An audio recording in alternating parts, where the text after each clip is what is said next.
সভাপতি ডক্টর সমরেন্দ্রনাথ ঘোষ মহাশয়। আপনারা একটু বড়ভাবে দিকে উৎসাহিত। প্রধান অতিথি জয়ন্ত কুমার মল্লিক মহাশয়।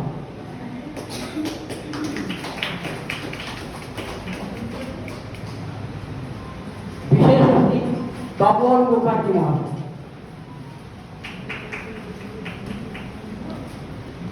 এবং সর্বশেষে বিশেষ অতিথি আমাদের সবার প্রিয় শিবশঙ্কর বক্সী মহাশয়।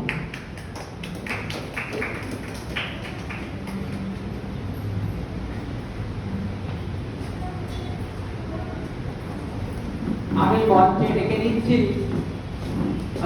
ডেকে নিচ্ছি আমাদের উদ্বোধন সঙ্গীত তার জন্য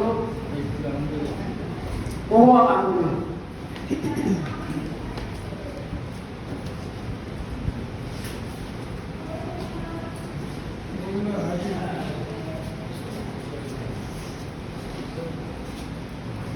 নমস্কার। আজ উপস্থিত হয়েছি সবাই মিলে বাতায়ন সাহিত্য পত্রিকার উন্মোচন অনুষ্ঠানে। সকলকে অভিনন্দন, শুভেচ্ছা এবং ভালোবাসা জানিয়ে আজকের অনুষ্ঠান শুরু করছি রবীন্দ্রনাথেরই কয়েকটি লাইন দিয়ে। কারণ রবীন্দ্রনাথ ছাড়া আমরা অচল এবং তাকে দিয়েই আমাদের সাহিত্য শিশু পাঠ যাকে বলা হয় সেই থেকে শুরু করলাম। নবমানন্দে জাগো আজি, নবরবি কিরণে শুভ্র সুন্দর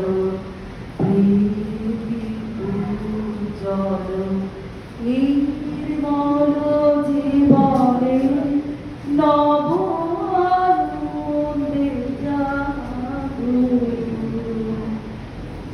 আজি। উৎসারিত নব জীবন নির্ঝর উচ্ছ্বাসিত আশাগীতি। উৎসারিত নব জীবন নির্ঝর উচ্ছ্বাসিত আশাগীতি। অমৃত পুষ্প গন্ধ আজি শান্তি পবনে নব আনন্দে জাগো আজি। নবরবি কিরণে শুভ্র সুন্দর উজ্জ্বল নির্মল জীবনে নব আনন্দে জাগো আজি।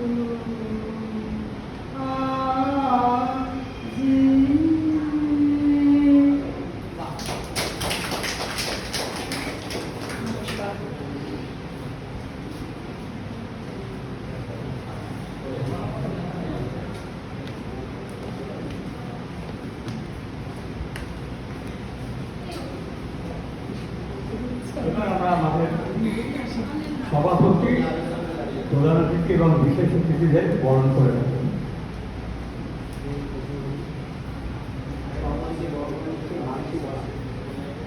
আমাদের সভাপতি ডক্টর সমরেন্দ্রনাথ ঘোষকে বরণ করে নিচ্ছেন মানসী বরা।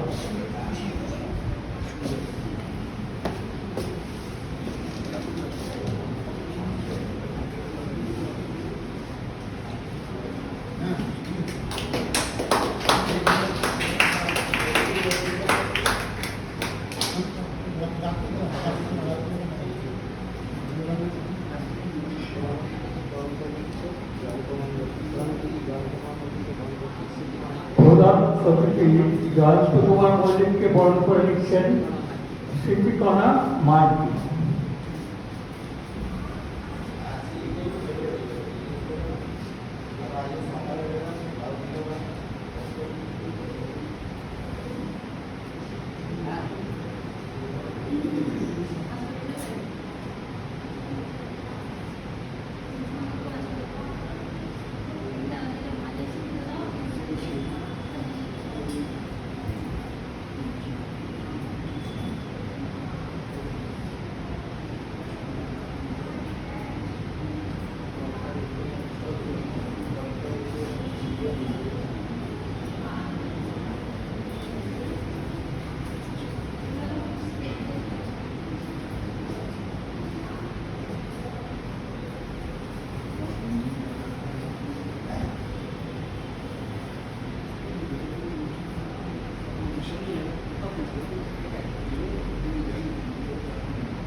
আপনারা একটু করতালি দিয়ে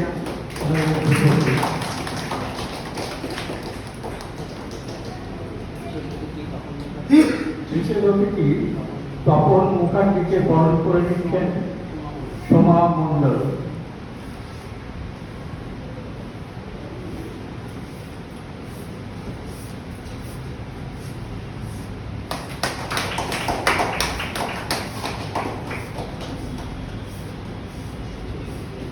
বিশেষ অতিথি শিবশঙ্কর বক্সী মহাশয়কে বরণ করে নিচ্ছেন মানসিক বরা। আপনারা একটু করতালি দিয়ে আগে করতে পারেন।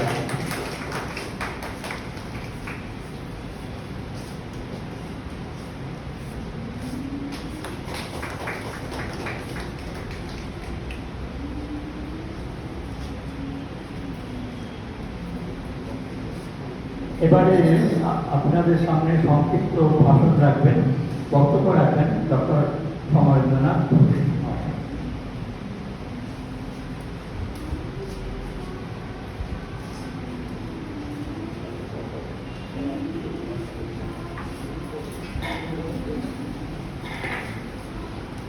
নমস্কার। মঞ্চে উপবিষ্ট অতিথিবৃন্দ,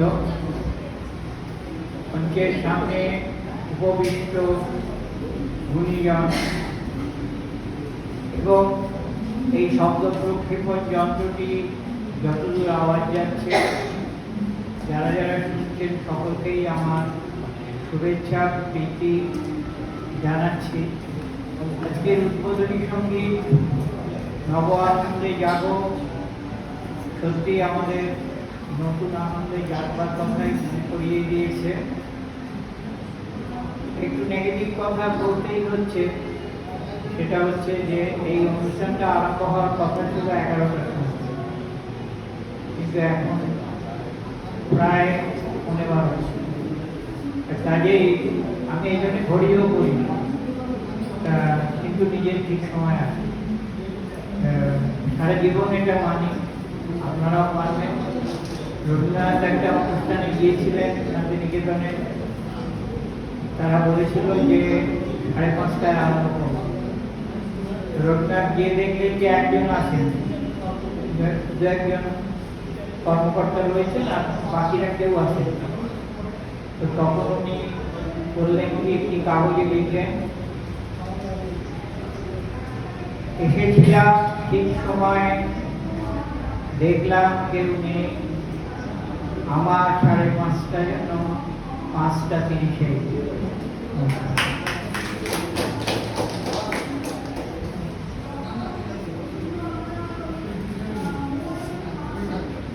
এবার সংক্ষিপ্ত বক্তব্য রাখবেন জয়ন্ত কুমার মল্লিক মহাশয়।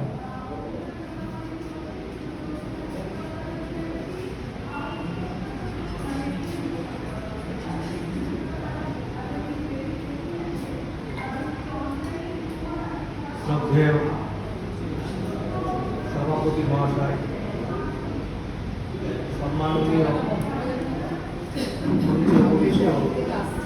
অতিথিবর্গ এবং সামনে উপবিষ্ট মাননীয় পরম সাথীগণ, সুধীজন, লেখক, বাতায়ন পত্রিকার শারদ সংখ্যার মোড়ক উন্মোচন উপলক্ষে আমরা এখানে সমবেত হয়েছি।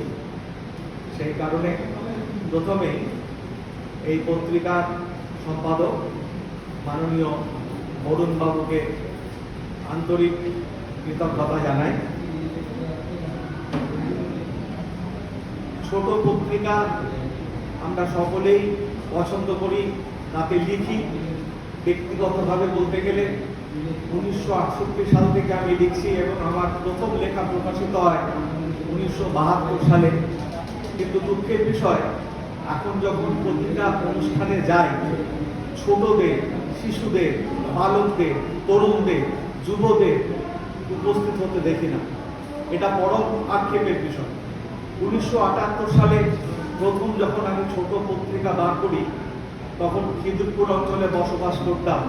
তখন খিদিরপুরের প্রতিটা school, Saint Barnabas High School, Khidirpur Academy, Balika Vidyayatan, Bankim Ghosh High School, Saratchandra Pal School, Milani, Lajpat India High School, এই সব স্কুলে আমরা যেতাম এবং সেখানকার শিক্ষকদের এবং ছাত্রছাত্রীদের পত্রিকায় সামিল করতাম, তাদের লেখা নিতাম।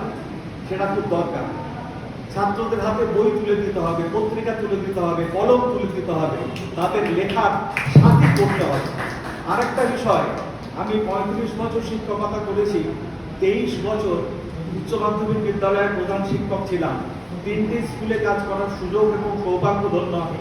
3টি স্কুলেই আমি পত্রিকা বার করার চেষ্টা করেছি এবং পত্রিকা বার করেছি, ছাত্রদের দিয়ে লিখিয়েছি, দেয়াল পত্রিকা প্রকাশ করেছি। কিন্তু এখন বিশেষত বাংলা মিডিয়াম স্কুলে নিয়মিত কেন বছরে বাৎসরিক পত্রিকা ছাত্রদের জন্য প্রকাশিত হয়ই না। গ্রন্থাগার বলে বাংলা মিডিয়াম স্কুলে কিছু নেই। এই দিকগুলোয় আমাদের নজর দেওয়ার সময় এসছে। কেন প্রত্যেকটা বাংলা মিডিয়াম, বাংলা মাধ্যম স্কুলে ঘটা করে বই মেলা হচ্ছে, কিন্তু বাংলা মাধ্যম স্কুলে কেন গ্রন্থাগার থাকবে না? কেন ছাত্রদের হাতে বই তুলে দেওয়া হবে না? কেন তাদের জন্য পত্রিকা বার হবে না? এগুলো নিয়ে কিন্তু আমাদের ভাবতে হবে। বাড়িতেও আমরা লক্ষ্য করছি যে আমাদের যে ছোট পত্রিকাগুলো বেরোচ্ছে, সেগুলো এদিক ওদিক করে কেউ দেখছেন না, লক্ষ্য করছেন না। একটা পত্রিকা কাউকে দিতে গেলে তিনি কেনার ব্যাপারে অনাগ্রহ প্রকাশ করছেন। এটা কিন্তু খুব দুঃখের। বাংলা ভাষা আজ অনেক দূরে এগিয়ে গেছে, লন্ডনের 2য় ভাষার স্বীকৃতি পেয়েছে। পৃথিবীতে বাংলা ভাষাভাষী লোক সংখ্যাও কিছু কম নয়। কিন্তু আক্ষেপের কথা যে বাংলা আন্তর্জাতিক বইমেলা খুব হঠাৎ করে অনুষ্ঠিত হলো, যারা আগামী দিনে দেশকে এগিয়ে নিয়ে যাবে, দেশের কাণ্ডারি হবে, তারা কিন্তু সেইভাবে এগিয়ে আসছে না। এদিকে আমাদের নজর দিতে হবে। সংক্ষিপ্ত বক্তব্য রাখার কথা বলেছেন, সকলকে ধন্যবাদ জানিয়ে আমি আমার কথাই এটি টানছি।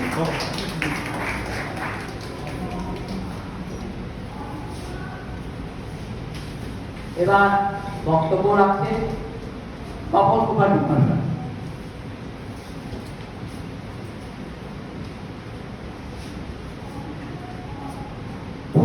সম্পর্কে নতুন করে কি বলবো বা পত্রিকা সম্বন্ধে বলার কিছু নেই। তবে কলমে আমি কিছুটা সরবরাহ আছি, কিন্তু বক্তৃতায় তেমন কিছু বলতে পারি না। তো আপনাদের একটা কবিতা শোনো।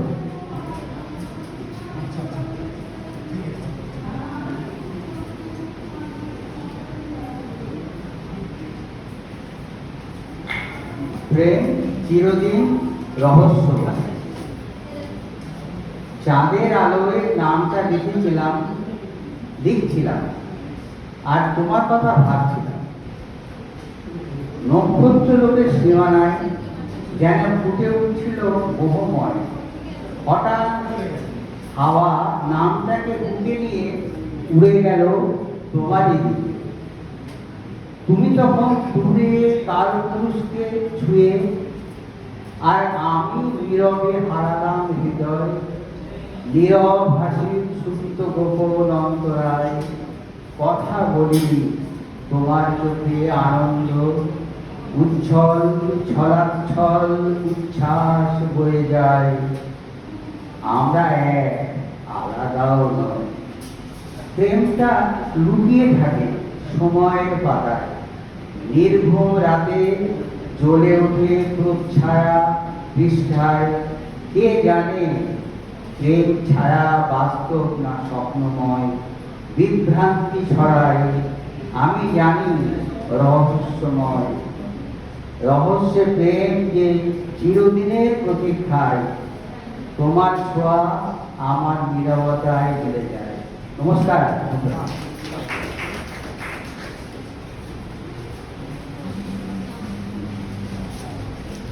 এবার বক্তব্য রাখবে সবার প্রিয় শিবশঙ্কর বক্সী মহাশয়। সংক্ষিপ্ত ভাষণ বলেছে, আমি সংক্ষিপ্ততম ভাষণ বলছি। আপনাদের সবাইকে সম্ভাষণ জানাচ্ছি, আপনারা এসেছেন, তাদের সবাইকে আমার আন্তরিক নমস্কার। আমার বক্তব্য আমি আমার কবিতার মাধ্যমে প্রকাশ করছি। আমার কবিতার নাম জীবন রথ।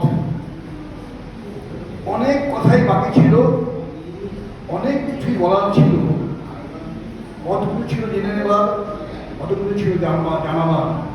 অসম্পূর্ণ জীবন রথে চলে যাওয়ার সময় আসন্ন। কি করেছি তা মনে নেই, কি করতে চেয়েছিলাম বলতে পারবো না। আমার মন দর্শন বলছে যা করেছি তার তুল্যন্ত বিচার যিনি করবার তিনিই করবেন। অবাক নয়নে নয়নাভিরাম দৃষ্ট অবলম্বন করেছি, ভালোকে ভালো বলেছি, কালোকে সাদা বলা শিখিনি, মিথ্যাকে সত্যের ঘাড়ে চাপিয়ে দিইনি। অপমানিত, লাঞ্ছিত, শোষিত হয়েও কিছু বলার চেষ্টা করেছি। সত্য মিথ্যার নাক পাশে আটকে না থেকে সত্যকেই বেছে নিয়েছি। ফেলে আসা দিনগুলো বারবার স্মৃতিতে ফিরে আসে, পাওয়া না পাওয়া হিসেব মন হয় উদ্বিগ্ন। যত ভাবি সবটাই পেয়েছি, বাবার যোগফল শূন্য। মনোবিনায় শুধু ধ্যান মাত্র থাকে একটা, এটাই তো জীবন। যতই অঙ্ক বসবে ভাগশেষ থেকে যাবে, জীবন অঙ্ক মিলবে না। উতলা না হয়ে সব বেশি আনন্দে গা ভাসিয়ে জীবনকে এগিয়ে নিয়ে যাওয়াই বুদ্ধের পরিচয়। ধন্যবাদ।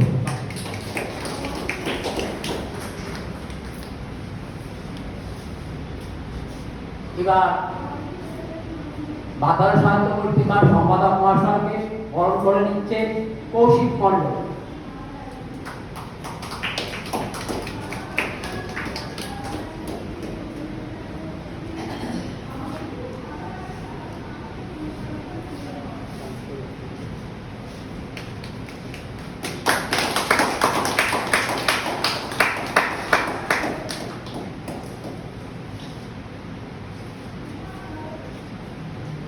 এবার আপনাদের সামনে কিছু কথা বলবে অরিজিতা ঘোষ।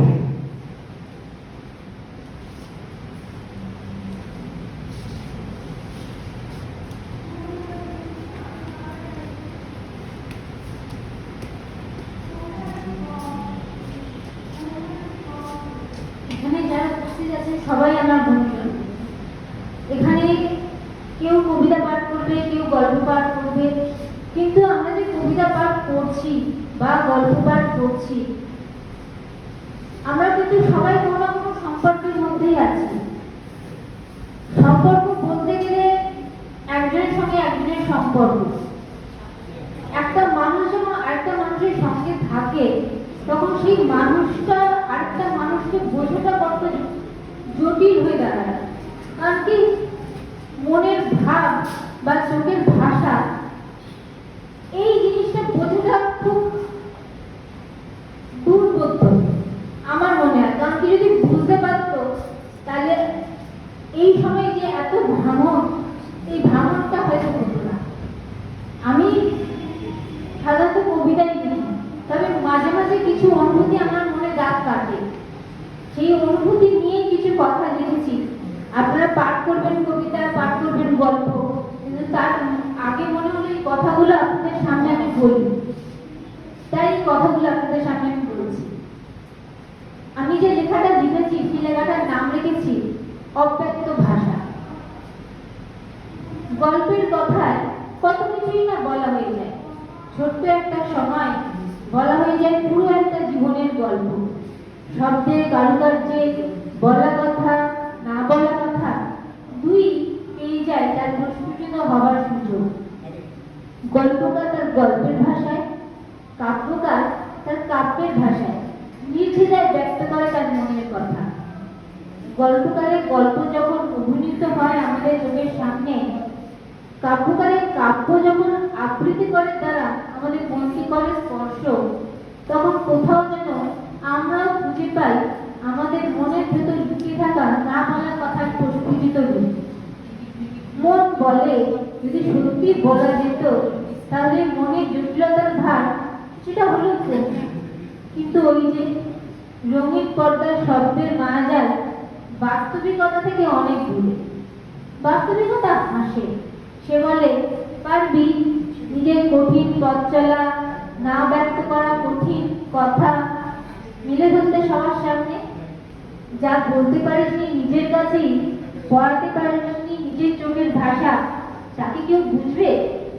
কেউ বুঝবে না, কেউ বোঝেও না, বলা যায় কেউ বুঝতে চায় না।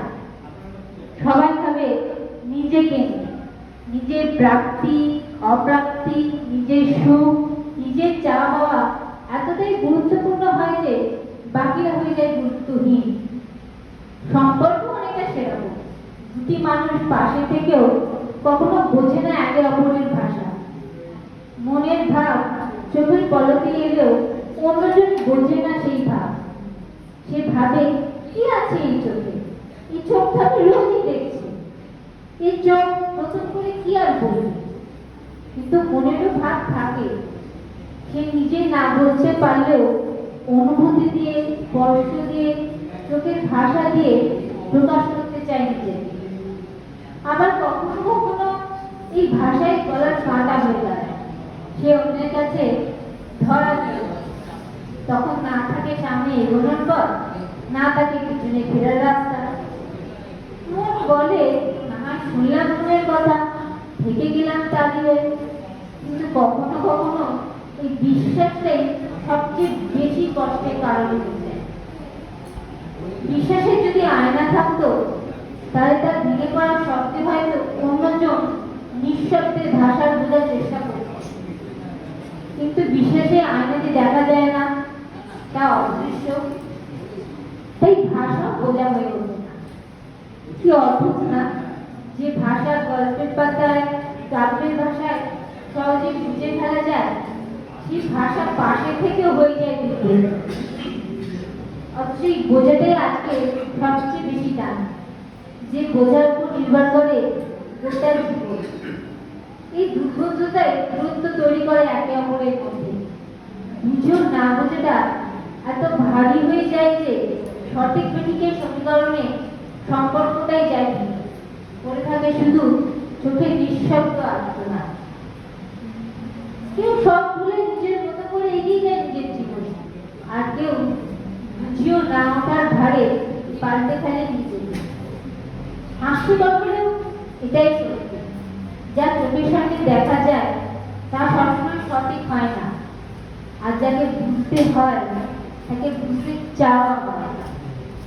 তবে ব্যতিক্রম নেই করলে ভুল হবে, কেউ কেউ করে ফেলে একে অপরের অব্যক্ত কথা। সবটা না বুঝতে পারলেও একসঙ্গে পথ চলার পাথেও তৈরি হয়ে যায় একে অপরের মধ্যে। তাই হয়তো সম্পর্ক নামক বিষয়টা আজও বর্তমান। তাই তো আজও আমি আছি সম্পর্কে হাত ধরে, কারণ আমার কাছে জীবনের প্রত্যেকটা সম্পর্ক খুবই মূল্যবান। ধন্যবাদ।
বাতায়ন সাহিত্য পত্রিকার বাৎসরিক বইয়ের বড় উন্মোচন হতে চলেছে।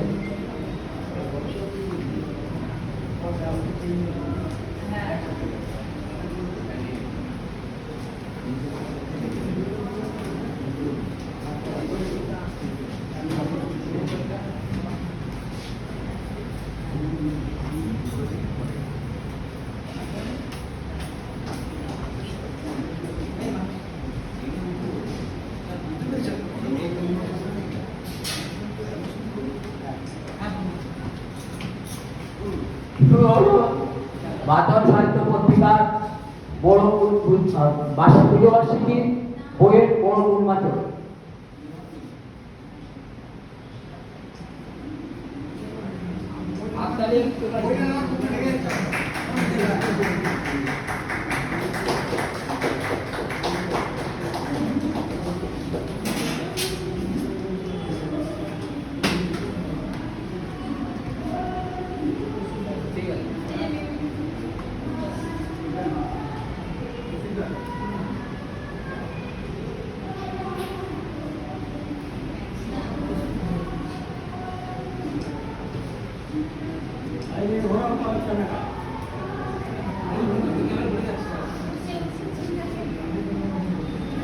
ঠিক আছে,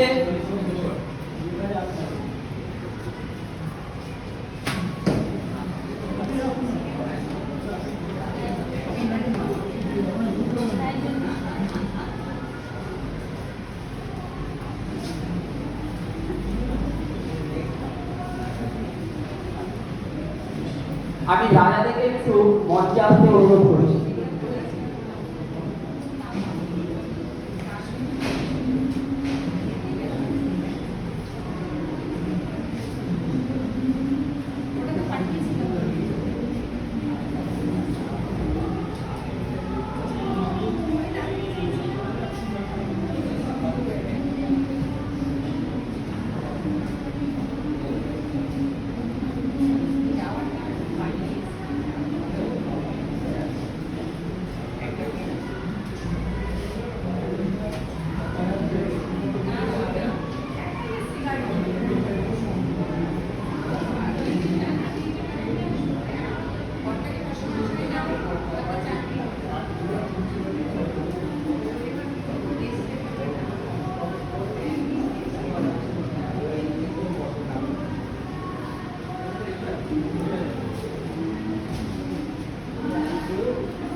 এখন আমরা সরাসরি চলে যাচ্ছি কবিতা পাঠের অনুষ্ঠানে। প্রথমে নাম দেখে নিচ্ছি জয়ন্ত চক্রবর্তী। দ্বিতীয়, আপনারা মঞ্চে এসে বসে থাকুন। দ্বিতীয়, মহুয়া গাঙ্গুলি।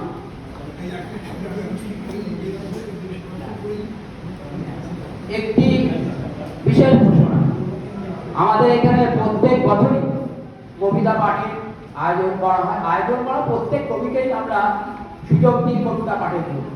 এই কবিতা পাঠে সর্বশ্রেষ্ঠকে আমরা পুরস্কার দিই। সুতরাং আপনারা সবাই সবার কবিতা শুনুন মন দিয়ে, আর শেষ পর্যন্ত থাকবে, কারণ আমরা সরাসরি সামনাসামনি তাকে পুরস্কার দেবো, চলে গেলে তিনি পুরস্কার পাবেন না। এখন আপনাদের সামনে কবিতা পাঠ করে শোনাচ্ছে জয়ন্ত চক্রবর্তী। নমস্কার উপস্থিত সকলকে এবং সর্বোপরি বাতায়ন পত্রিকার সম্পাদক মাননীয় গৌরবাবু এবং রঞ্জন বাবুকে বিশেষভাবে ধন্যবাদ জানাই তাদের আন্তরিক ব্যবহারের জন্য। আমি এবার একটা স্বরচিত কবিতা পাঠ করছি। কবিতাটার নাম হচ্ছে ভাই ফোটার শপথ। কদিন আগে ভাই ফোটা গেল, ভাই ফোটার শপথ। ভাইকে ভাই ফোঁটা দিয়ে জমকে করিস জব্দ, এই দিনে তুই শপথ নিয়ে বোন, না করে কোনো শব্দ। ফুলের কাটা যত্নে রাখিস, পশুর পদে লাগলে, শপথ দিয়ে সব দিদি বোনেরা রণভূমিকারে জানবে। কপালে দিস রক্ত তিলক, যেটা পশুদেরই রক্ত, দেখবি মনুষ্যরূপী সব পশুরই ভয়ে ভীষণ ভক্ত। স্নেহময়ী বিধিবোধ তুই সব গুণ অন্তরে রাখ চেপে, চুপচাপ আর থাকিস না, সঠিক সময়ে ওঠ কেঁপে। কোমল আশীর্বাদে হাতটা এবার বজ্র কঠিন কর, মুখোশধারী লম্বরদের খুঁজে টুটি চিপে ধর। আরজি করের বোনের মতো বিনা বিচারার নয়, ভাই ফোটায় সাজানো বরণ ডালায় খড়গ যেন রয়। বরণ ডালার প্রদীপের শিখা নিজ অঙ্গে রাখিস মেঘে, ঝলসে উঠুক আগুনের তাপ, ঝরুক তোর চোখে। চুপ করে আর থাকিস না ঘরে, দৌড় দিস না শোকে, কান্দিস না কারো কথায়, যতই বদনাম দিক লোকে। ভৈরবী রণচমৎকার রুদ্ররূপ ধারণ কর অঙ্গে, কাম লালসার ওষুধগুলো নিপাত ভঙ্গে। হাতের নখগুলো শক্ত করিস, অস্ত্র হোক সেটা, দল বেঁধে সব ওষুধ ধরে আচ্ছা করে পেটা। নমস্কার।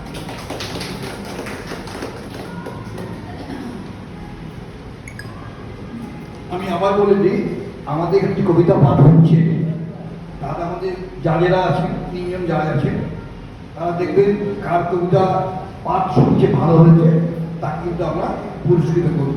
সুতরাং আপনারা যারা কবিতা পাঠ করবেন সেভাবে চিন্তা ভাবনা করে নিয়ে পাঠ করবেন। ধন্যবাদ। এবার আপনাদের কবিতা পাঠ করে শোনাবেন মহুয়া কাকু।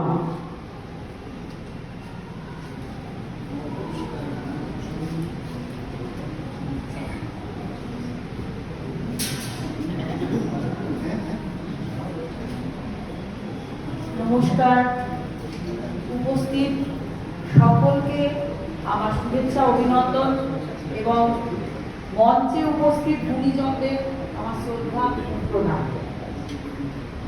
আমি আমার স্বরচিত কলম পাঠ করছি।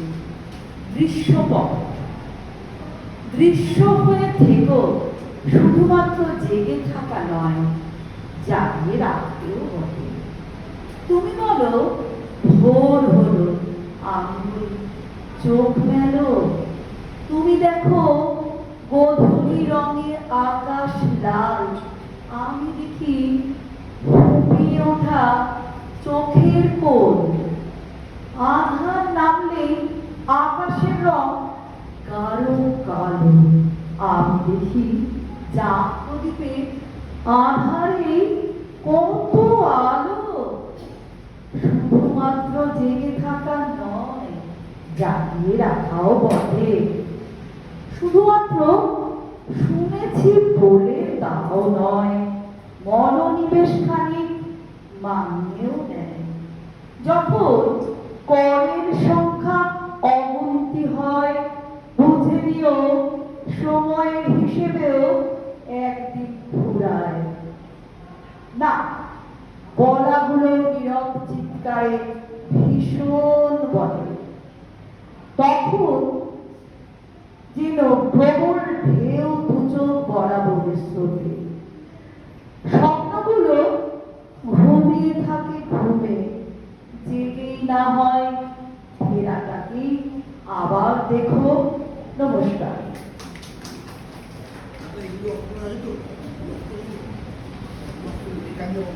খুব সুন্দর একটি কবিতা পাঠ করলেন। এখন কবিতা পাঠ করবে সোনালী চৌধুরী বসা।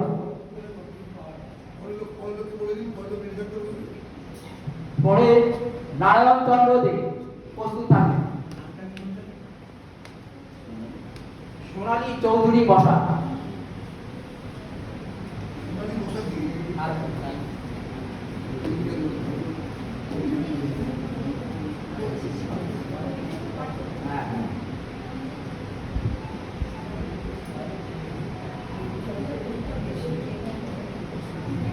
মঞ্চে উপবিষ্ট গুণীজন ও আমার সামনে সাথীরা সবাইকে অভিনন্দন, শুভেচ্ছা, শ্রদ্ধা জ্ঞাপন করে আমার একটি কবিতা পাঠ করছি।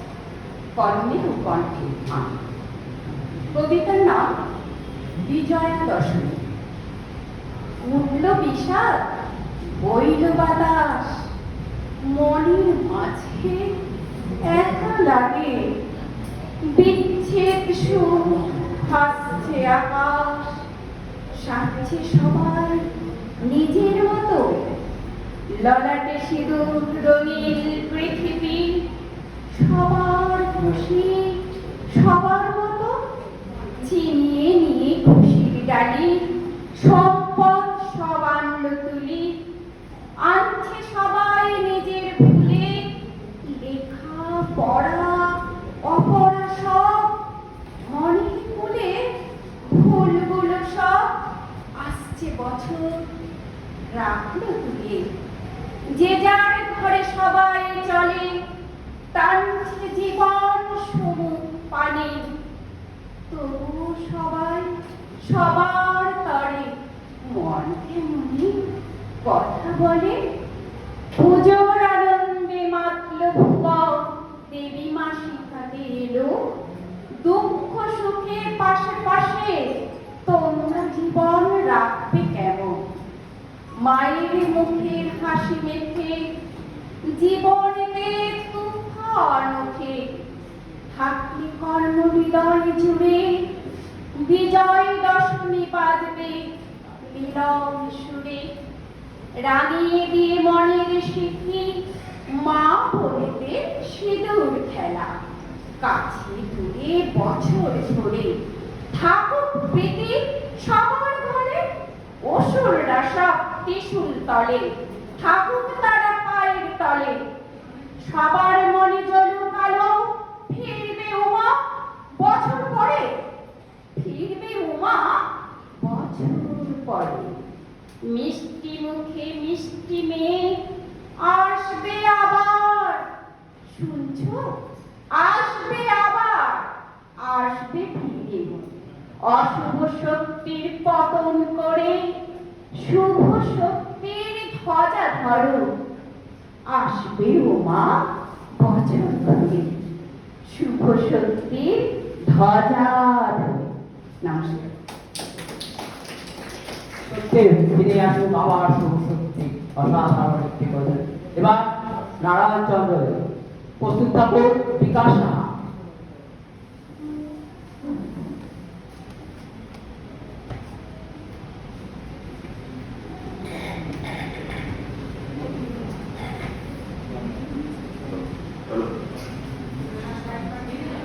উপস্থিত মঞ্চে সকল মাননীয় ব্যক্তিবর্গকে এবং আমার সঙ্গে যে সকল সাহিত্যিক বন্ধুরা বসে আছেন সকলকে আমার আন্তরিক শুভেচ্ছা, ভালোবাসা, অভিনন্দন। আমি আমার নিজের বইয়ের থেকে লেখা একটি স্বরচিত কবিতা পাঠ করে শোনাচ্ছি।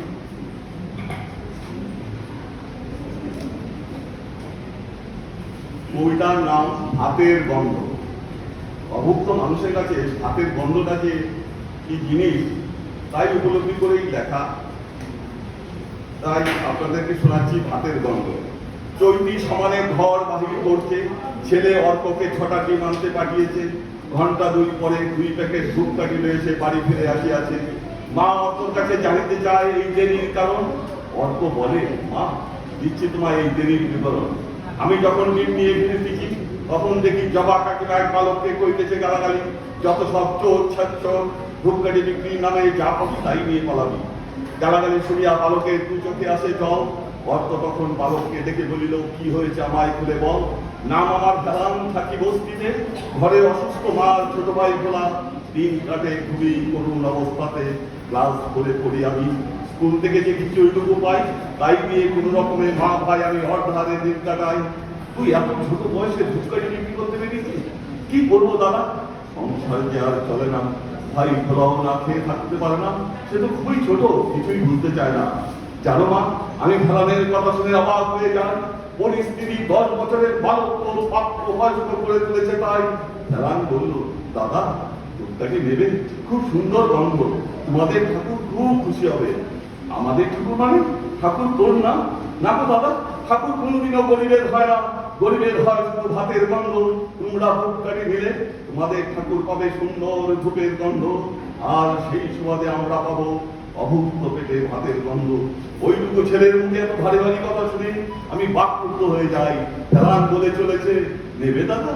নাও না, আজ একটিও বিক্রি হয় নাই। ভাইটাকে শুধু লবণ ভাতে খেতে চায় না, আলু সেদ্ধ ভাত খাবে বলেছে সে পায় না। তারপর ফেলানকে নিয়ে দোকানে গেলাম, চাল ডাল তেল লবণ সবই কিনে দিলাম, আর ওই 6টা দিয়ে ওকে দিলাম। আজ আর এই রোদে ধূপকাঠি বিক্রি করতে হবে না যেতে। মাকে গিয়ে বল সবার জন্য ডিমের ঝোল ভাত রান্না করতে। ফেলানের চোখ জলে ভরে ওঠে, এক অনাবিল আনন্দ তার চোখে মুখে ফুটে ওঠে। সে 2 প্যাকেট ধূপকাঠি দেয় আমার হাতে। আমি নিতে অস্বীকার করলে, না না দাদা, এটা তোমায় নিতে হবে, তুমি এতগুলো জিনিস কেন আমায় দেবে? ফেলানের কথায় আমি অবাক হয়ে যাই। আমি ভাবে মনে মনে, জবা কাকিমা কাকে চোর বলে অপবাদ দেয় তার কোনো হেতু নাই। মাগো, ফেলানের এই ধূপকাঠি দিয়ে তোমার ঠাকুরকে আর পুজো দিও। তোমার ঠাকুর পাবে ধূপের গন্ধ, ওর ধূপের গন্ধ তোমার ঠাকুর পাবে বলেই আজ ফেলানরা পাবে ভাতের গন্ধ। চৈতি তার ডাক্তারি পাঠকতা ছেলে অর্থকতা মনে মনে ভাবে, মানব দরদি হতে না পারলে ডাক্তার হয়ে কি হবে? নমস্কার। সত্যি গরিবের ভগবান, অসাধারণ কবিতা। তবে সকলকে একটা অনুরোধ করছি, দীর্ঘ কবিতা না পাঠ করাই ভালো, কারণ সবাইকে সুযোগ দেওয়ার চেষ্টা করুন, সবাই যেন কবিতা পাঠ করতে পারে, এটুকু আমাদের অনুরোধ। এবার আসছে বিকাশ সাহা। নমস্কার। মঞ্চে উপস্থিত মুনিরঞ্জন আমার প্রণাম এবং শিক্ষা দিয়ে সমস্ত কবিদের আমার শুভেচ্ছা অভিনন্দন ভালোবাসা। তো যাই হোক, একটি কবিতা লেখার চেষ্টা করেছি, আবৃত্তি খুব একটা ভালো করতে পারি না। বিষয় বরুণদা, কবিতা হৃদয় এক ছায়া, কলমে বিকাশ, চুপচাপ মানুষ, মুখে কম কথা, তবু তার চোখে মমতার ব্যথা। হাসলে মনে হয় রোদের খেলা, সব দুঃখ গলে যায় মেঘে মেলা। যেখানে সবাই ব্যস্ত সুরে, বরুণদা থাকে ভালোবেসে দূরে। একটু স্নেহ, একটু হাসি, তার মাঝেই গেলে কবি সবাইকে ভীষণ ভালোবাসি। বাতায়নের প্রাণ তিনি যেন নীরব সুরে রাখেন বেঁধে সব মন। যত দূরে যাই একটাই জানা, বরুণদা মানে আশীর্বাদ, বরুণদা মানে এক সাহিত্য জগতের ঠিকানা। তাই গোলাপ গাছে গোলাপ ফোটে, এ কথাটি সবাই জানে। গোলাপ গাছে গোলাপ ফোটে, এ কথাটি সবাই জানে। সেই গোলাপটি তুলতে গেলে হাতে লাগে কাটা। বরুণদার জন্য রইল আমার শুভেচ্ছা অভিনন্দন ভালোবাসা। অসাধারণ কবিতা, সত্যি বাতায়ন সাহিত্য পত্রিকার বরুণদা সবার সব লেখকের মনে গেল হৃদয় ছুঁয়ে যায়। বরুণদার জন্য আরেকবার হাতটাকে হয়ে যায়।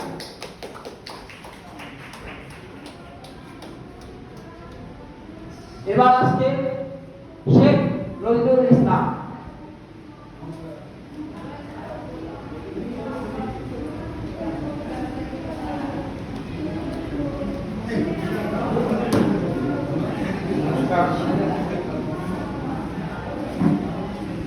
আমি আমার একটি স্বরচিত কবিতা, বর্তমান সময়ে আমরা যে নিরাশাজনক সময়ের মধ্যে দিয়ে অতিবাহিত হচ্ছি, সেখান থেকে বেরিয়ে আসার উদ্যোগ ও বাসনা থেকে আমি আমার একটি স্বরচিত কবিতা পাঠ করছি। কবিতার নাম ভ্রান্তি, কলমের সেই নজরুল ইসলাম। আমি ছুটছি, আমি খুঁজছি সেই পথের প্রান্ত, রাস্তা ভাঙা পাথর যেটা কাঁদছি নিরন্তর। আমার সাথে একাত্ম সে খায় দাঁড়িয়ে কাল, পায়ের পাতা রক্ত মেখে বাঁচায় নিচের ছাপ। আমি হাঁটছি, শুধু হাঁটছি, নেই খান্তির পারাপার। ওরা জিতছে, ওরা উঠছে, ওরে অনায়াস বেড়াপা। ওরা হাঁটছে, ওরা ভাঙছে, ওরা বন্য পৃথিবীময়। আমি ঢুকছি, মাথা খুঁজছি, নিজ বিশ্বাসে লাগে বলে। আমি কাঁপছি, তুলে হেঁচকি, কত ক্লান্তি ঘুম ছেড়ে। ঢোকার কবরে ঢুকছে মায়া, মৃত্যু দাঁড়ায় যাবে। ওরা হাসছে, ওরা হাসবে, ওরা কবজায় রাখে চুপ। ওরা পাল্টায় রং, চাকা থেকে জল, নেই কোনো দাগ। আমি জ্বলছি, আমি মরছি, প্রতিক্ষণ প্রতিখানে। নিজের সাথে নিজের দেখা লড়ছি প্রশ্ন পানি। কোন মায়াতে কে যে বাঁচে জবাব পথের বুকে, শব্দ ভারে বাতাস ভারে ছুটছে দিকে দিকে। আমি ডুবছি, সোজা ভাসছি, ভরা পটল লাগলো পা। স্বপ্ন সে তার দীপান্তরে শব্দ তুলবে সব। আমি ছুটছি, আমি খুঁজছি সেই পথের প্রান্তর। প্রান্তিক তাই প্রান্তিক থাক, ভ্রান্তির খেলা কর। নমস্কার।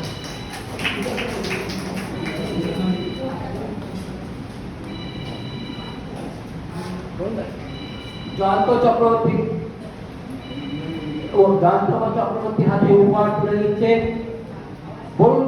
বরুণ ব্যানার্জি। এবার প্রস্তুত থাকবে ত্রিদিবেশ দে, আশিস হালদার, রবীন্দ্রনাথ মণ্ডল।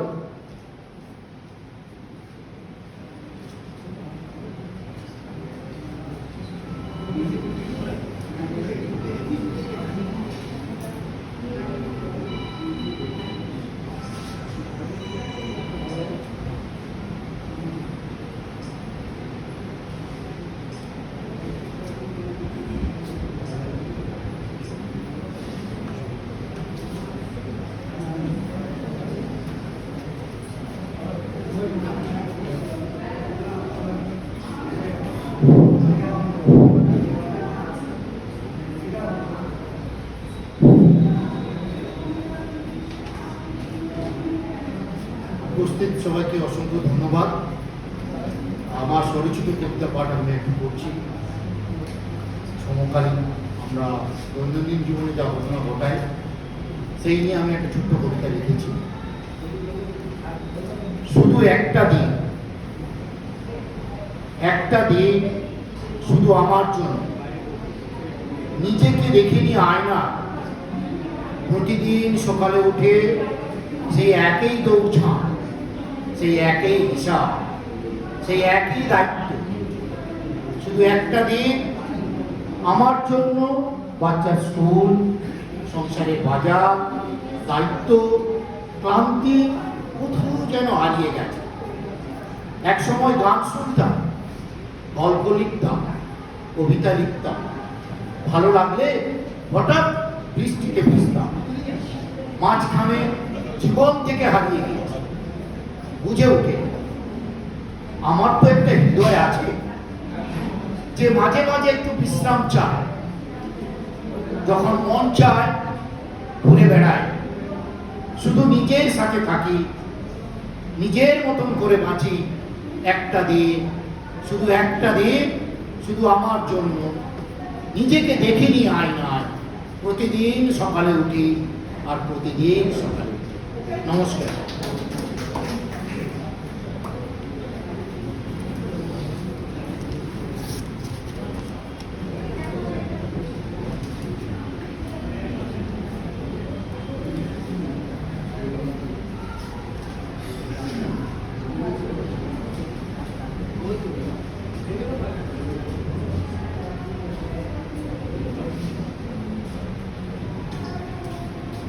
আশিস হালদার, আপনারা একটু তাড়াতাড়ি করবেন।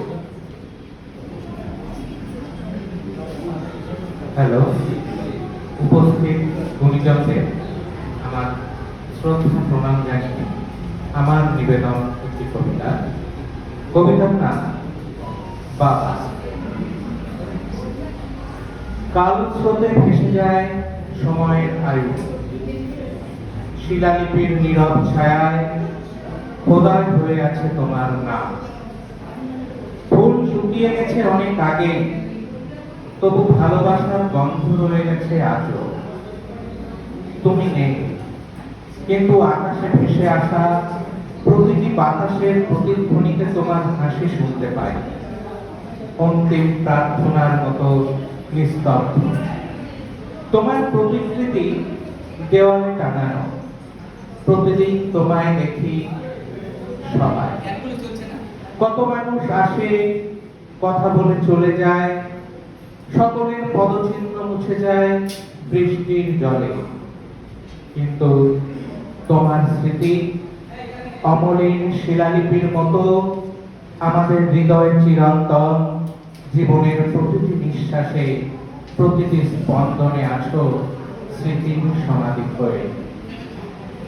শুধু মোছাতে পারি না মায়ের চোখের জল। ধন্যবাদ।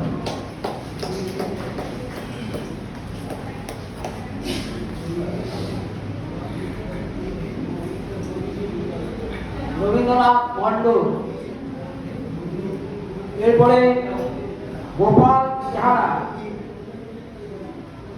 বিক্রমজিৎ ঘোষ প্রস্তুত থাকবে।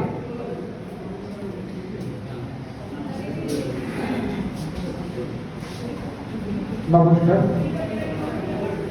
শ্রদ্ধেয় গুণীজন, জ্ঞানীজন, মঞ্চে এবং মঞ্চের সামনে, আমি আমাদের বিশ্বকবি রবীন্দ্রনাথকে স্মরণ করে 200 লাইন মাত্র বলবো, তারপর আমি আমার শুরু করব স্বরচিত কবিতা। মৃত্যুকে খুঁজিনি আমি, জীবনকে খুঁজেছি বারে বারে, রঙিন করে দিতেছি ভালোবাসা শুধু মানুষের দরকারে। আমরা সবাই মানুষের জন্য পরস্পর হাত ধরে কাছাকাছি যাতে পৌঁছাতে পারি, তাই এই সাহিত্য উৎসব। নমস্কার। এবার আমি শুরু করছি আমার স্বরচিত লেখা আমরা সভ্য এই ধারণা। উপরায় গণতন্ত্র লুট হচ্ছে সবজির মতো, সাথে স্বাধীনতা ঠিক। তুই যাবি যাবি গেলেবার তো গিয়েছিল ছেলে ছোকরা যত, আগে শর্তরা গেলে কত দিবি। এই ধর বাড়ি, ধানি, জমি, পুকুর, মাছ, গরু, ছাগল, হাঁস, মুরগি, সঙ্গে উপভোগ্য কন্যা, জমি চাষ, শ্রমিক। দুলাল বিশ্বাসের বড় মেয়েটা এখন ওরে বাস, মুখোশে ঢেকে মুখটা, 2-4টে লাঠি সোটা, গোপন করে বন্দুক কিছু, বোনের ব্যাগ, মশালগুলো জ্বালিয়ে দেখা, চল না মোটা, দেখবি চোখে শুনবি তাতে গণতন্ত্রটাতে। হারুনের দলটা জামাতি কায়দায় লুটছে সব, পুলিশ ম্যানেজ, ভাগ বাটোয়ারা, ঠিককে হাত। চল চল এখনই বেরো, নিচে কেন রব, বারবার তো জ্বালিয়ে পুড়িয়ে করতে হবে সারা। শকুন বাজ সারি সারি উঠছে আকাশে, জমাট বাঁধা কালো মেঘ জীবনের চারপাশে, একে অপরকে ধ্বংসের নেশায় উন্মত্ত উল্লাসে, ছিঁড়ে খাচ্ছে কেড়ে খাচ্ছে উন্মাদ রাহের দাসে। গণতন্ত্রে লুট হচ্ছে, তারা হচ্ছে জীবন, জনগণ রয়েছে ঘুমায় জাগবে কখন। গণতন্ত্র লুট হচ্ছে, চারিদিকে খুব ধর্ষণ, আমরা সভ্য এই ধারণা রাখবে এখন। নমস্কার।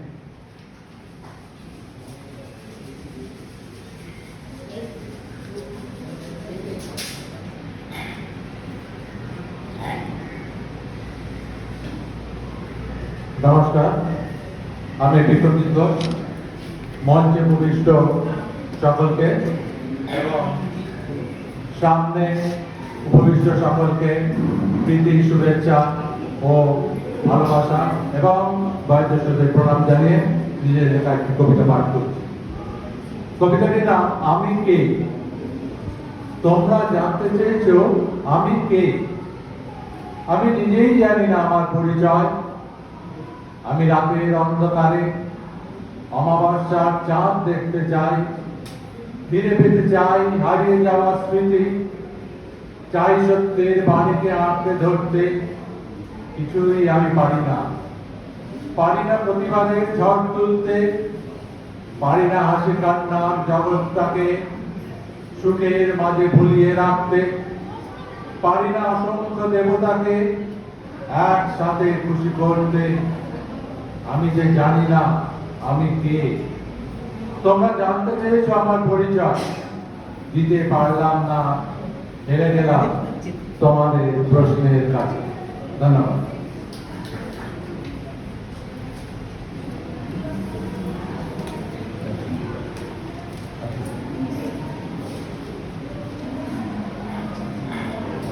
এবার আসছে আপনাদের কাছে একটি প্রতিবন্ধী ছেলে, তিনি আবৃত্তি পাঠ করে শোনাবে চিরঞ্জন চৌধুরী।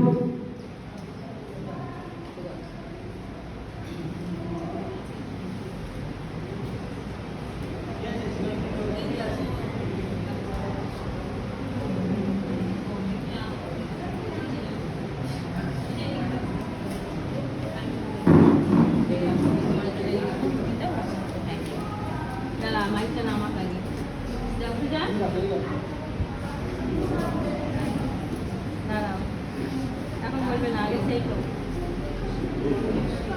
দাঁড়া শেষ হয়ে যা দাঁড়া সাউন্ড দে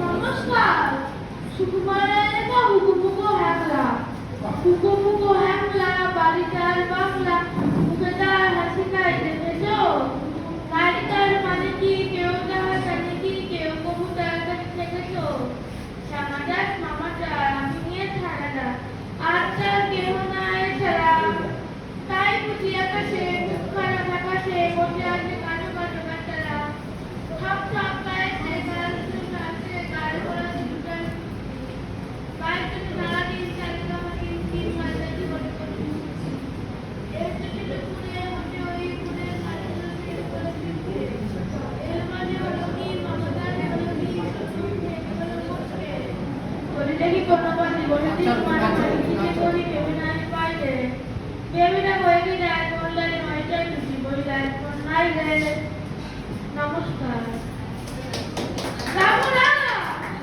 রামুরের ছানা হাসিকাদের পালা হাসিকারা ঢুকলে বলে হাসবো না না না না ছড়াই বলে যাতে ওই বুড়ি কেউ আছে একসঙ্গে তাই মিটমিটি চাকরি আছে পাশে ঘুম নাই তার চোখে আপনি বকে বকে আপনাদের কয় এখন যদি মারব করতে বলবেন যাই না মনে কাজে তিন বাগাতে কাটে দক্ষিণ আওয়াজ শুনতে আটটি বলে বসে তো আসিনে মনে মেরে করে করে আশীর্বাদ করে কার করে ছবি ধারে ধারেই রাতে রাতে কাটে তোমার সাথে আনন্দে হাসি করে করে আস্তে আস্তে যারা বলছিল বলেছিল আমি কথা বুঝবে না তোরা ঠাকুরের কথা নমন দিতে হাসি যাও নমস্কার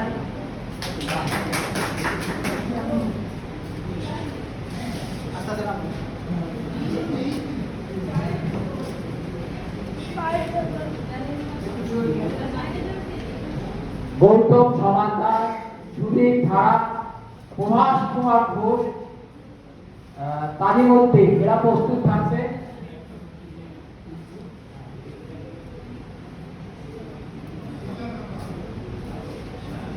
শ্রদ্ধেয় সভাপতি এবং বিচারক মণ্ডলী, আমার কবিতা দ্রোহ।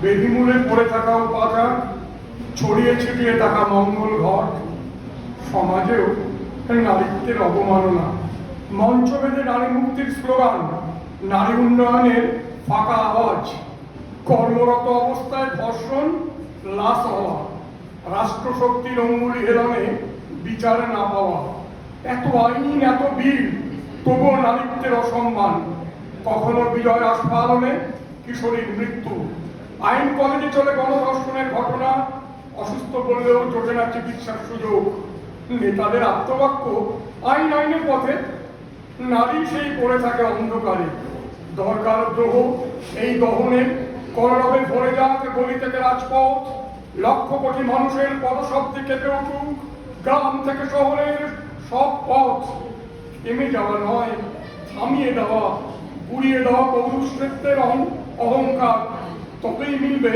সত্যিকারের নারী মুক্তি। ধন্যবাদ।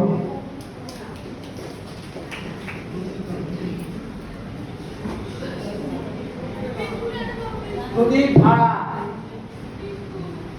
এরপরে প্রভাস কুমার ঘোষ প্রস্তুত থাকবে, তারপরে তারই মধ্যে আপনারা মঞ্চে এসে বসতে পারেন।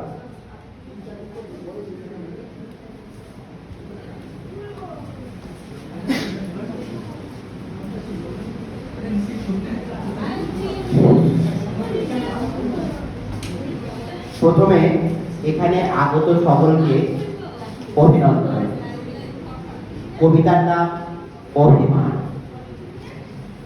অভিমান আর অভিমান, শুধুই অভিমান, জীবনভর ওই একই কাজ।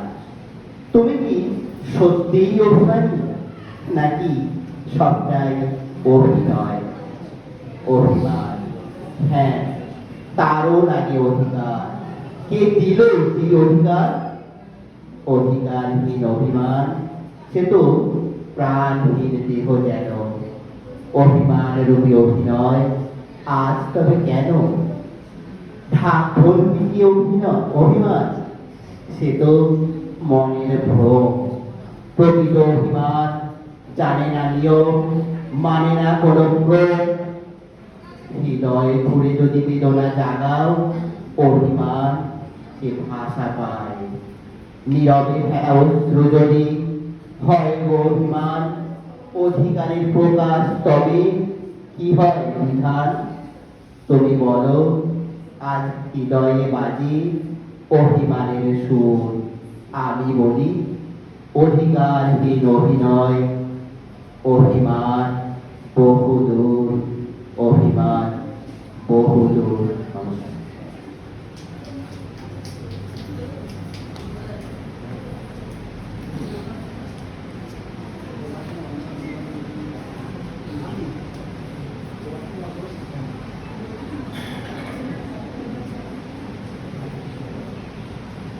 উপস্থিত সকলকে নমস্কার জানিয়ে শুরু করছি স্বরচিত কবিতা পাঠ। আমার কবিতার নাম গ্রাম বাংলায় বাড়ি আমার। গ্রাম বাংলায় বাড়ি আমার, প্রত্যন্ত এক গ্রামে। সকাল হলে ঘুম ভাঙে যেথা পাখির কলতানে। সন্ধ্যায় যেথায় প্রদীপ জলে, তুলসী তলে ও ঘরে ঘরে গৃহবধূরা বাজায় শঙ্খ, মন দিয়ে ভক্তি ভরে। মাঝি যেথায় দাঁড় টানে ভাটিয়ালি গান গেয়ে, দিনের শেষে ঘরে ফিরে সন্ধ্যা ঘনিয়ে এলে। চাষিরা যেথায় চাষ করে রোদ বৃষ্টি উপেক্ষা করে, সোনার ফসল ফলায় তারা সব কিছু উজাড় করে। আঁকা বাঁকা রাস্তায় চলে যেথায় শুধুই গরুর গাড়ি, রাস্তার পাশে দাঁড়িয়ে থাকে তার খেজুর গাছের শাড়ি। সবুজে সবুজ চারিদিকে সেটা, মাঝে আমাদের গ্রাম। আকাশে ওড়ে কত ঝড়, দৃশ্য কি মনোরম। মাঠে যেথায় গরু চলে, রাখাল বাজায় বাসি, সেথায় আমার গ্রাম বাংলা, আমি তাকেই ভালোবাসি। আদুর গায়ে খেলে যেথা ছোট বড় সব শিশু, সেই গ্রামেই জন্মাতে চাই না অন্য কিছু। নমস্কার।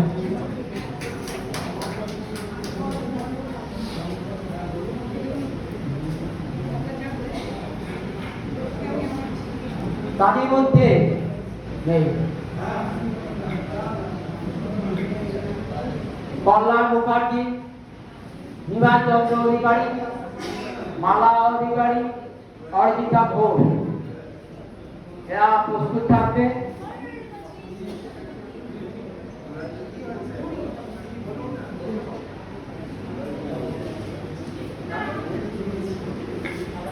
কল্যাণ মুখার্জি নেই, নিমাই চন্দ্র আসুন তাড়াতাড়ি, আমি ডাকছি, আপনি বসে আছেন, সবাইকে তো সুযোগ দিতে হবে না।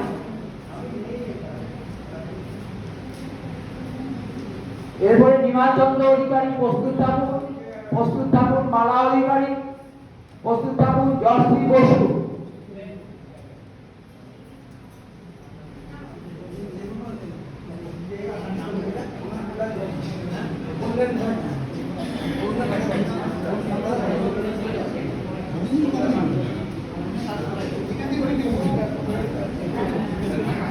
হ্যালো, সকলকে বর্ণনা শুরু করছি। বিশ্বকবি রবীন্দ্রনাথ ঠাকুরের নিশ্চয় শব্দরঙ্গ। আছে প্রভাতে রবির কর, কেমনে পশিল প্রাণীর পর, কেমনে পশিল প্রভার আধারে প্রভাত পাখির গান। না জানি কেন রে এতদিন পরে জাগিয়া উঠিল প্রাণ, জাগিয়া উঠেছে প্রাণ। ওরে উঠেছে বাড়ি, ওরে প্রাণের বাসনা প্রাণের আবেগ, রুজিয়া রাখিতে নারী। থর থর করি কাঁপিছে ফুল, শিলা রাশি রাশি পড়িছে কোথে, ফুলিয়া ফুলিয়া ফেরিল তুলি, ঘরে উঠেছে দারুণ রসে। হেথায় হোথায় পাগলের পায়, ঘুরিয়া ঘুরিয়া মাতিয়া বেড়ায়, বাহিতে যায় দেখিতে না পায়, কোথায় পাড়ার গাও। কেন রে বিধাতা পাষাণ হেন, চারিদিকে তার বাঁধন কেন। ভাঙরে হৃদয় ভাঙরে বাঁধন, শাস্ত্রে আদিকে প্রাণের সাধন। লহরীর পরে লহরী জ্বলিয়া, আঘাতের পরে আঘাত কর। মাতিয়া যখন পড়েছে পড়া, কিসের আঘাত কিসের পাষাণ। উঠোরে যখন উঠেছে বাসনা, জগতে কখন কিসের দল। আমি ধারিব করুণা ধারা, আমি ভাঙিব পাঠানো তারা, আমি জগৎ কাবিয়া বেড়াবো কাহিয়া আকুল পাগল পাড়া। কে সালাইয়া ফুল কুড়াইয়া রাম ধনু মাথা পাখা উড়াইয়া রবির কিরণে হাতে ছড়াইয়া জীবনে পরাণ ঢালি। শিখর হইতে শিখরে ছুটিব, ভূতল হইতে ভূতলে রবিব, হেসে কল কল কে কল কল তাদের তালে দিব তালি। এত কথা আছে, এত গান আছে, এত প্রাণ আছে মোর, এত সুখ আছে, এত সার আছে, প্রাণ হয়ে আছে ভোর। কি জানি কি হলো আছি জাগিয়া উঠিল প্রাণ, দূর শুনি যেন মহাসাগরের গান। ওরে চারিদিকে মোর কি কারাগার ঘোর, ভাঙ ভাঙ ভাঙ কারা আঘাতে আঘাত কর। ওরে আজ কি গান গেয়েছে পাখি, হেসে ওরে কর।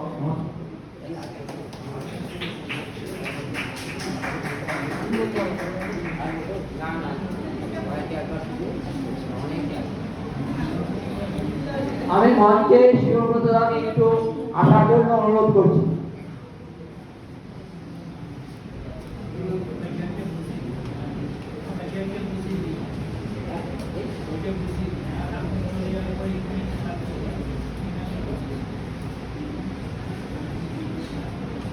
নিমাই চন্দ্র অধিকারী নেই, আছে? আপনার মঞ্চে আসুন। মালা অধিকারী।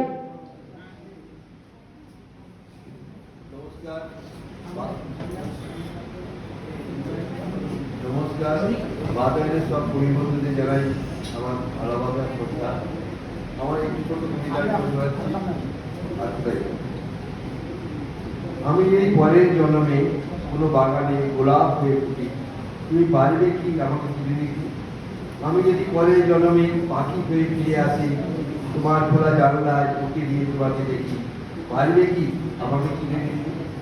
আমি যদি এক স্পর্শ মেঘ হয়ে আকাশে ভাসি, কখনো বা ঝরে পড়ি বৃষ্টি দ্বারা হয়ে তোমার ঘরের চালে, পারবে কি তুমি আমায় তুলে দিতে? পারবে ভালোবাসতে? জানি তুমি সব কিছু ভুলে যাবে, আমাকে মনে রাখবে না, তবুও আমি বারবার ফিরে আসবো তোমার কাছে। জানি তুমি আমাকে চিনবে না, ভালো তো বাঁচবেই না, তবু আমি তোমাকে জলমে জলমে ভালোবেসেই যাবো। ভালোবাসা কখনো মনে না, সে তো আত্মার মতো, সে আগুনে পড়ে না, জলে ভেজে না, সে শাস্ত্র অনাদি অনন্তকাল ধরে বয়ে চলেছে ধারা, সব সৃষ্টি ঘুরে রয়েছে নির্মল গভীর ভালোবাসা। ধন্যবাদ।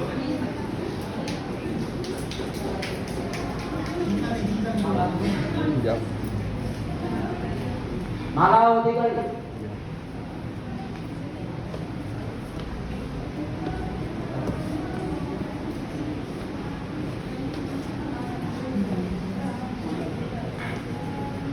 নমস্কার সকলকে। আমার কবিতার নাম বুলবুলি। গোটা পাঁচে বুলবুলি, আগে চড়েই বুলবুলি, কিচির মিচির সবাই চলে, কত কি যে তারা বলে, মাঝে মাঝে হয় মারামারি, বিষয় ফুলফুলের দখল দেয়, দুটো কাটা জোগাড় করে ফুলফুলিতে শুধুই ভরে, উড়ে বসে গাছের ডালে, মনের সুখে ডানা মেলে, খাবার দাবার জোগাড় জাতি এটুকু নিয়েই কাটে দিনরাত। নেই তাদের কোনো লোক, তাই নেই মনে লোক, এমনি ভাবেই কাটছিল। হঠাৎই নেমে এলো দুর্দিন, বাড়িতে এলো শীতাতপ জল, সব ফুলফুলি হলো বন্ধ। চড়ুই বুলবুলি ভেবে বলে, এতদিনের বাস যাবে চলে, মানুষের দোষেই বিশ্ব উষ্ণায়ন। আমরা তো নই কারণ, নির্বিচারে কাটো গাছ, বানাও শিল্প ইমারত, হাজার কোটি গাড়ি চড়ো, বাতাসটাকেও দূষিত করো। আমরা তো ডানা দিয়েই উড়ি, লাগে না তো কোনো গাড়ি। এসব কথা সবাই জানে, কিন্তু ওদের কথা কেই বা শোনে। বুলবুলি চোখ মনের দুঃখে উড়ে গেল ভাষার খোঁজে। নমস্কার। এখন শিবব্রত মৈত্র মহাশয়কে বরণ করে নিচ্ছে প্রজ্ঞা পালনিতা। আপনারা একটু জোরে হাত তালি।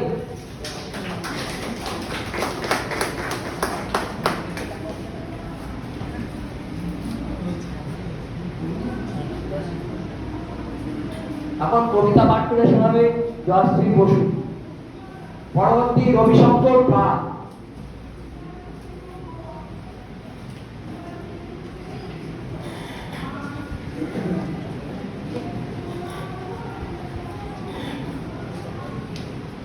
সুধীজনকে আমার শুভেচ্ছা ও অভিনন্দন। কবিতার নাম অনির্বাণ। ফিরে এসো মন, চক্ষুশিলার কৃষ্ণ পাথরে স্বর্ণ পুষ্প প্রেমে, শান্তির শাশ্বত বাণী শ্রমণিত নগর বন্ধনে, মনির পদ্মে ধ্যান মগ্ন তথাগত তমসাবৃত ধ্বংস থেকে আলোয় উদ্ভাসিত প্রেম বাণী, শান্তির শুদ্ধ নির্বাণ অপার অসীম। প্রতিদিন ধরনের নির্জন ভূমি বহন করেছে সন্ত্রাস বান্দের দাগ দাহ, কোমল ধরিত্রী ভক্তি শ্যাম ভূমি অহংকার দমে লিপ্ত হয় বার বার। সজীব সবুজের অঙ্গীকার ছিল হরিত উৎসব, গধূলির সমুদ্র সূর্যাস্ত ঢেউ ভেঙে হারিয়েছে শান্তির দৃষ্টি।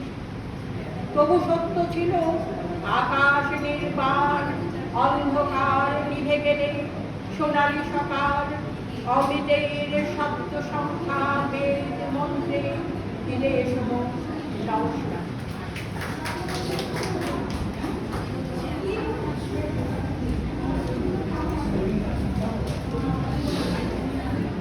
এবার কবিতা পাঠ করবে তামিল জ্যোতি, তারপরে রবিশঙ্কর পাল প্রস্তুত থাকুন। ঠিক আছে, ভালো আছে।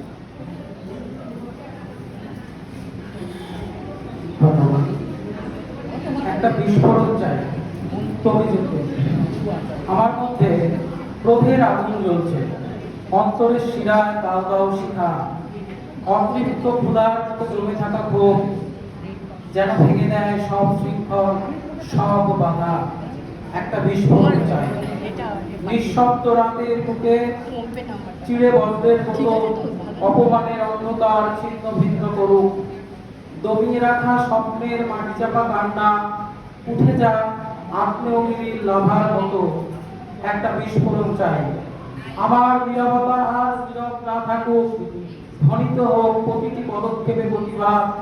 মিথ্যার প্রাচীর ভেঙে চুরমার করুক, সত্যের আলো ফোটাক আগুনের ঝলক। একটা বিস্ফোরণ চাই, যেন এ বিস্ফোরণ শুধু ধ্বংস নয়, বরং নবজন্মের অগ্নিস্থান। যেন ছাই থেকে গড়ে ওঠে নতুন প্রভাব, আত্মমর্যাদার সূর্যোদয়। একটা বিস্ফোরণ চাই। ধন্যবাদ।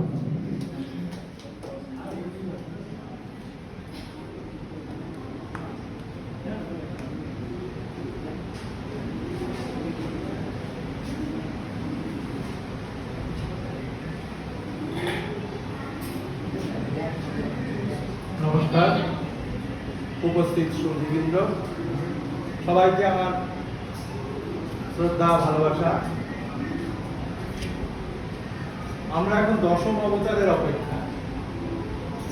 সেই অবতার নবম অব্দি দেখেছি। কেউ ঘোড়াকে বাদ দেয়নি, কিন্তু ঘোড়া ছিল, ঘোড়ার পিঠেই অবতার।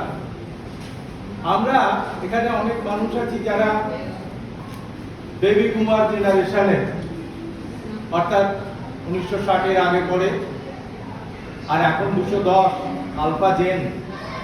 তবু সেই রবীন্দ্রনাথ কিন্তু অপ্রাসঙ্গিক নন। রবীন্দ্রনাথের কবিতার কয়েকটি ছত্র মেলে আমি স্বরচিত কবিতায় আসব। পটভূমিটা যা ছিল তাই আছে, আঙ্গিকে বদলে গেছে।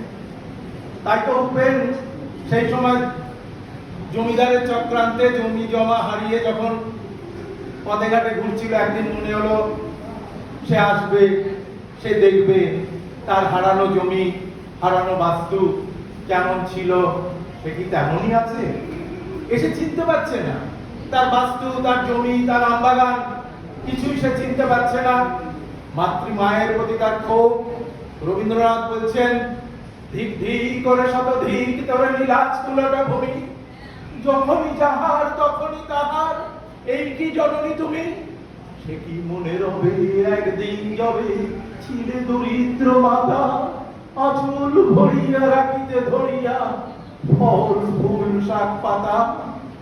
আজ কোন রীতে কারে ভুলাইতে ধরেছ বিলাস বেশ, পাঁচ রঙা পাতা অঞ্চলে গাথা, পুষ্প খচিত কেশ, ধনির আদরে গরব না ধরে তৈরি হয়েছ ভিন্ন।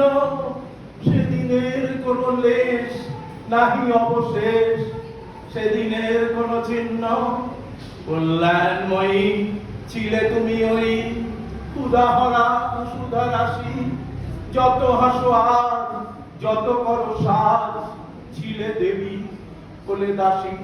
রবীন্দ্রনাথ সেই প্রাচীন পন্থার শান্ত সাহসী কবি হিসেবে 2 বিঘা জমিতে তার জেহাদ উল্লেখ করে দিয়েছেন।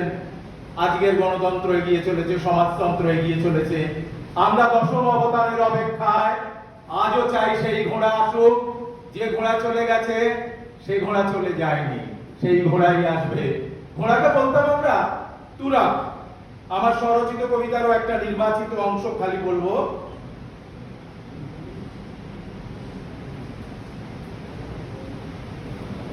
আমার তুরাগ, আয় রে আমার তুরাগ, আয় তুই ছোট বেগে, মস্তিরাতে মদ্যপ রয়েছে জেগে।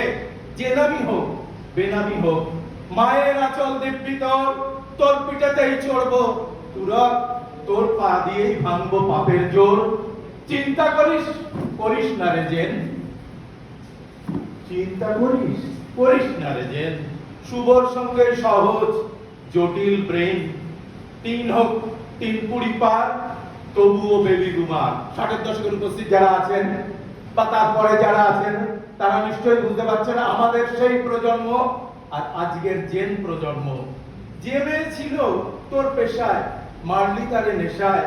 যে ছেলেটা ছিল মুক্ত বিহঙ্গ, তার মৌন মনে চাপা আগুনে, তারই রক্তে ভেজালি রে ভেজালি গল্প। আসবে ফিরে ফিরতি ফাগুনে, সেদিন কি আর রবে, সেদিন কি আর রবে, সেদিন ওই তুরগি আবার কথা কবে। বেবি বুমারের সঙ্গে জেন, সঙ্গে তুরগ বানাবে চোখ। মায়ের আঁচলের দেখবে জেনারেশন নেক্সট। আসবে তুরগ সেই ঘোড়া হয়ে, আসবে শান্তি ছড়াবে শান্তির টেক্সট। ফুটবে যে 7 রঙের যৌথ বাহার, সাদা রঙের উজ্জ্বল দেখব প্রশান্ত। তোমার সবার আমার কালো কৃষ্ণ গোষ্ঠী পাথরের মতো নিকষ অন্ধকার, ঠিক চিনে নেবে তোমার আলোয় সভ্যতা। রবীন্দ্রনাথের উপেন্দ্র আজও কাঁদে, রবীন্দ্রনাথের জমিদারেরা আজও। তাই আমাদের অপেক্ষায় সেই তুরগ, যে তুরগ 10ম অবতারকে আনবে। নমস্কার। অসাধারণ একটি কবিতা শুনলাম। এরপরে কবিতা পাঠ করে শোনাবে সোমা গাঙ্গুলি। তারপরে উপস্থিত থাকবে অরিজিতা ঘোষ।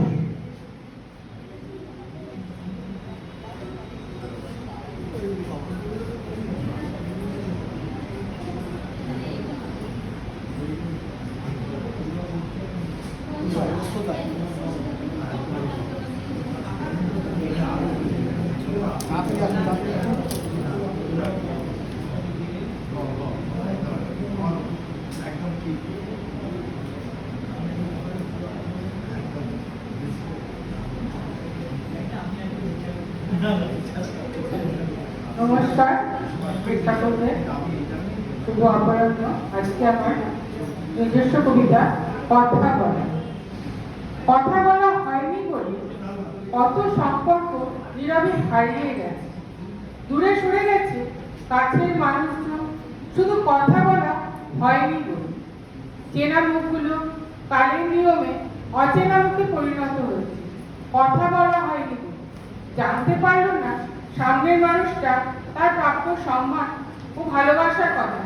শুধু কথা বলা হয়নি বলে জানতে পারলো না হৃদয়ের ক্ষতের কথা, জানতে পারলো না তাকে নিয়ে দেখা স্বপ্নের কথা। অন্তরের ভালোবাসার কথা, কথা হয়নি বলে।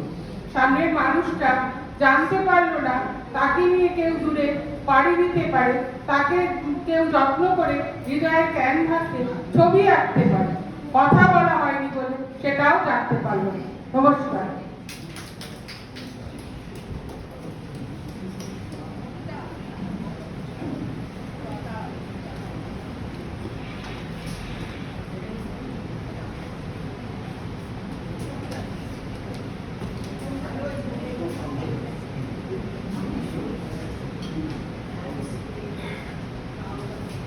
কবিতার নাম ঝড়। কি অদ্ভুত না এই সময় নির্বন্ধের কাঁটা সভ্যতা নিয়মের বাইরে তাকে স্থান করবে।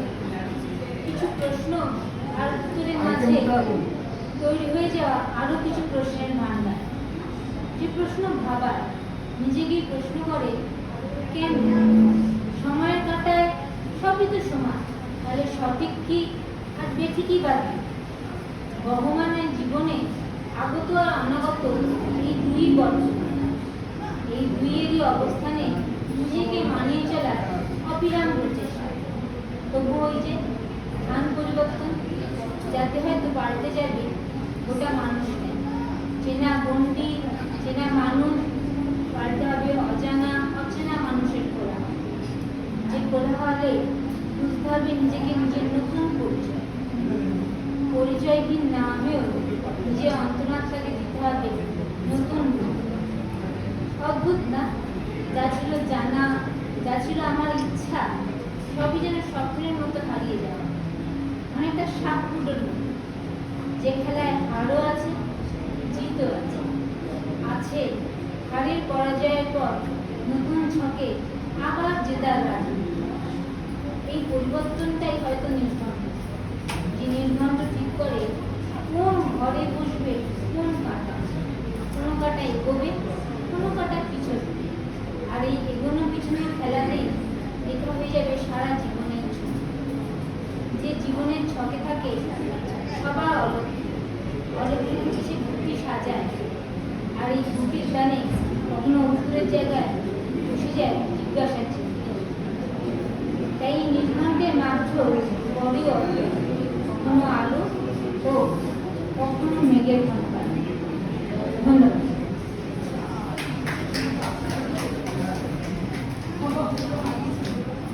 এবারে গোকুল পাঠ উপস্থিত।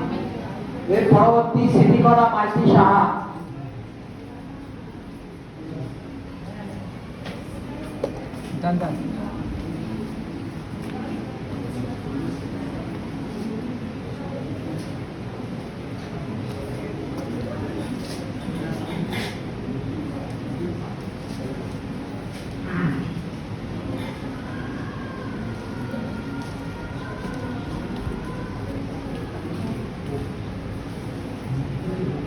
সবাইকে আমার আন্তরিক শুভেচ্ছা, প্রীতি, ভালোবাসা এবং বড়দের আমার প্রণাম।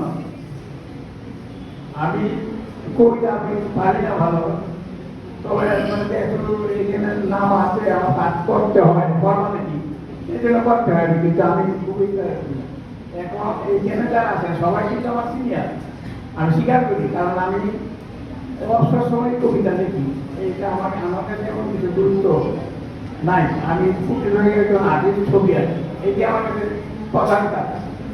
তারপরে এটা পরিমাণ দেয়। আমি আমার এই বইটা আমার প্রথম সংকলন একটা কবিতা ছাপানো হয়েছিল, সেটা আজকে এখান থেকে একটা পাঠ করবো। এটা রবীন্দ্রনাথের জন্মদিন উপলক্ষে কবিতাটা লেখা। আমি কিন্তু এখন শিখতেছি, আমি তো বই যাই এখন। আমি আমার কবিতা ভুল টুল থাকতে পারে বা হবে, আপনারা সেটা বিবেক বলবেন কোথায় কি, তাতে আমরা হস্তক্ষেপ হবো না। বিশ্বকবি রবীন্দ্রনাথ ঠাকুর, বিশ্বকবি রবীন্দ্রনাথ তার জন্মদিনে 25শে বৈশাখ পালিত হয় সবখানে। রবীন্দ্র জয়ন্তী পালন করি তার জন্মদিনে, আকাশ বাতাস মুখরিত হয় তার গানে। বইমেলা যেখানে যেভাবে হয়, কবি বন্ধুদের সংবর্ধনা সেখানে দেওয়া হয়।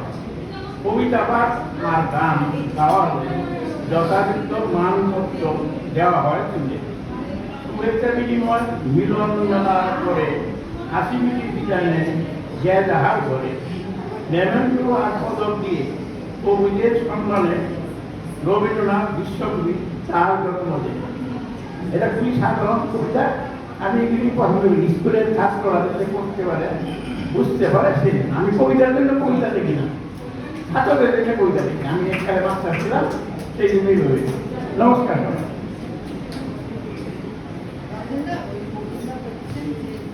ধরেন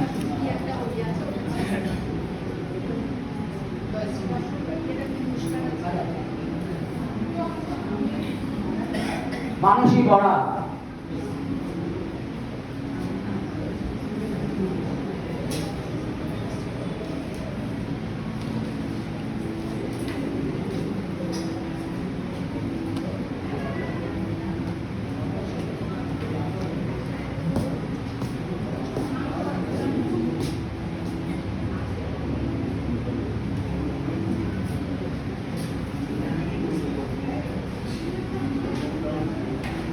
নমস্কার। এখানে মঞ্চে যারা আছে আমার বয়োজ্যেষ্ঠ তাদের আমার প্রণাম, আর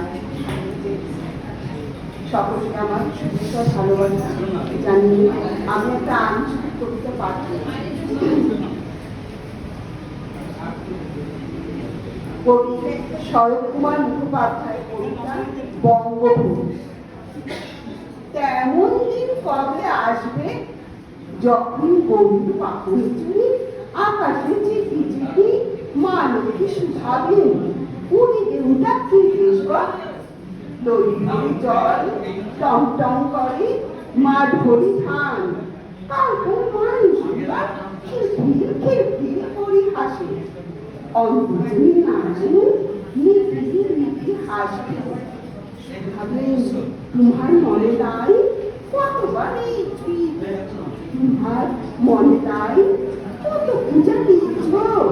এই হলো বঙ্গভূমি। বান হয়েছিল, পুরা বাদ বাঁধলো, লটি শুকাইছিল, এখন কেনাল হয়েছে, বছরে 3 বার ধান উঠে। দেখ কেন লটি দালাল হয়েছে কত, বিরাট কষ্ট লাগে। বিকেলে সোনার পাড়া লহর উৎসব শব্দ উঠে। বড়দিনে কিসের শব্দ কে জানে। মানুষকে অভাব তাকায়, মানুষ এখন কাজ করে ফিরছে, শিশুরা পড়া করে ফিরছে। ও মুড়ি খাওয়ার শব্দ বটে, দুধে ভিজায় মুড়ি খায় বঙ্গভূমির মানুষ। হায় তেমন দিন কবে আসবে গো, কবে আসবে? পাবে পাবে পুরা দেশের মানুষ। তেমন দিন কবে আসবে গো, কবে আসবে? নমস্কার।